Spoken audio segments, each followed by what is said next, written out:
নজর রাখবো পরবর্তী সংবাদে। কাঞ্চনপুরে ফরেস্ট প্রোটেকশন অফিসে ভাঙচুর, এমনই অভিযোগ উঠে এসেছে। দুষ্কৃতীদের আক্রমণে ভাঙচুর, দুষ্কৃতীদের আক্রমণের অভিযোগ।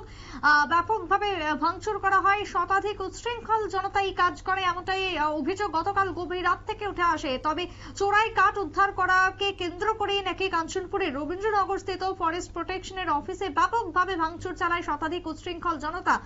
ঘটনাকে কেন্দ্র করে কাঞ্চনপুর থেকে ঠিক কি অভিযোগ উঠে এসেছে শোনাবো। ঘুরে আসি, তো হঠাৎ করে থেকে আপনার 100 থেকে 150 পুরুষ মহিলা আমাদের অফিসের উপর আক্রমণ। তো ঘটনা কি ব্যাপার কিছু আমরা তো আর জানতে পারলাম না।